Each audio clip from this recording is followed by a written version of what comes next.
I'm Dominick Pulieri, owner of Grotto Pizza. I was born and raised by immigrant parents from Italy, and it was like tradition that my mother, I had a stay-at-home mom, my father worked at a strip coal mines, and I love Fridays. My mother would always make a pizza, and so she'd have 2 or 3 pizzas, and they'd have their little section. There was Dad's section, my section, everybody's section, and it was like, I look forward to that. When I was 13 years old, I used to have a paper route, and my sister at that time got married to this fellow who happened to be in a pizza business, and the place was called Joe's Pizza, and it was in Plymouth, Pennsylvania. And we had a second location called Joe's Pizza at Harvey's Lake. And it was at that time that I used to go to the lake. I didn't make pizza. I used to have to sweep the floor and do the dirty things. And but it was all good. It was like fun, getting away for the summer, and then gradually, after the first 2 years, when no one was looking, I had one of the pizza makers, Al Williams. He would let me get a soda box and stand on the soda box, and I'd learn how to make pizza. It just so happened a fisherman came in. I guess it was the right thing at the right time. And he said, I don't understand why you guys should come down to Delaware. He said, there's no pizza at all down there and whatever. Now, Joe, my brother-in-law, had relatives in Wildwood at the time, and they had a thriving business. And as a matter of fact, they had some relative in Ocean City, Maryland at that time on the boardwalk. And so my brother-in-law Joe said to me, he said, you want to take a ride down there and we'll see, maybe we can find a location, and if you go and operate it, like, we can pay you more money. I said, well, that'll work for me. We're on Brooklyn Avenue. Anybody knows anything about Rehoboth, you're not gonna be on Brooklyn Avenue looking for a location. And I can't remember the woman's name, but I knocked on the door and she says, oh honey, if you're looking for a place like what you're talking about, you have to be on the main drag, and that was Rehoboth Avenue. And it just so happened to be a gift shop that was controlled by the adjacent Five and Dime, and that was up for lease. And that's where the start of Grotto Pizza was. The name Grotto Pizza, because I'm down there in Rehoboth, I had a call at something, and my sister happened to be with me, and adjacent to Joe's Pizza at the lake was a place called the Grotto, and it was a bar. At that time, my brother-in-law did not own it, but we used to go down the alley. In fact, that was a job that I had too. You ring the bell and you pass the pizza through the window, and so we were serving Joe's Pizza in the Grotto bar. When I came down to Rehoboth, me and my sister decided what we're going to call it. I couldn't call it Joe's. I mean, Joe's in Pennsylvania. I wasn't going to call it Dominick's. I didn't know what I was going to do. I was a pre-med major.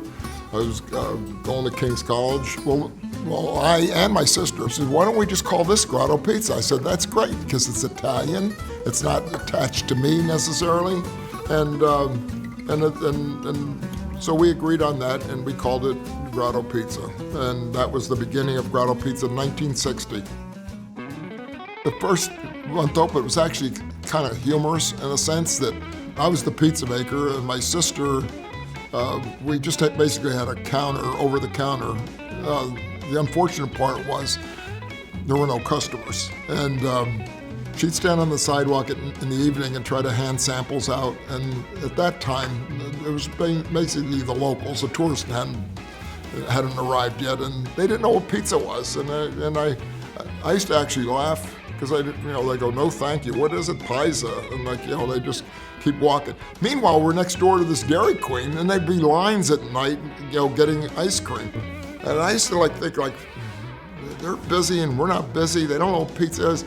So it was actually marketing, but it was my ego too. So every once in a while, I would fold a whole bunch of pizza boxes, and I'd walk out the front door like I'm delivering them somewhere. I'd just go around the block and then and get rid of the box. It looks like I'm selling pizza someplace else. Now the bad news is there was no business.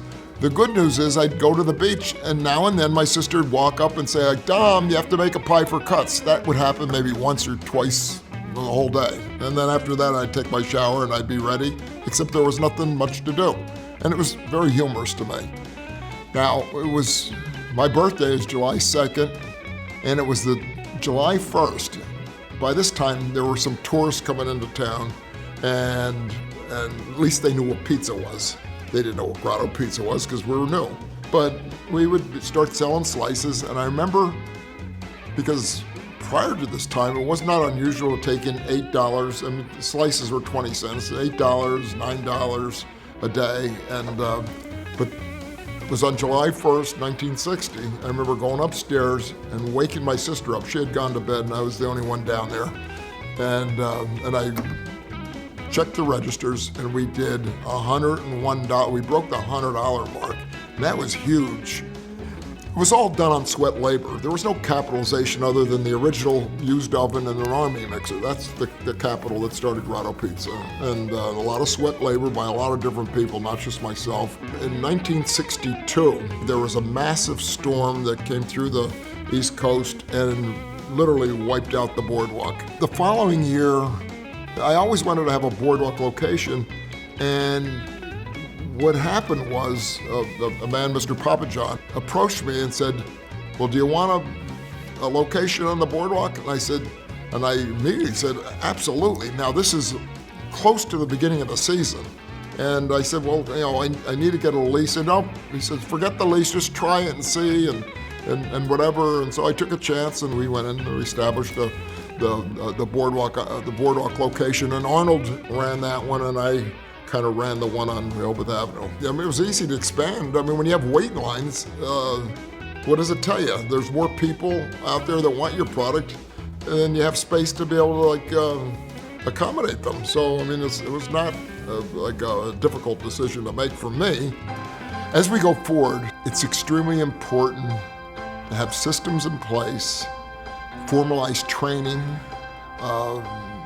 You can't grow the company without that. And we're in a growth mode now. So there is no time for individuality. Oh, I think this is a better way. If you do, bring it to us behind closed doors, and maybe we'll make it a part of our system. We do it. We constantly change things, but when we change, we all have to get on board.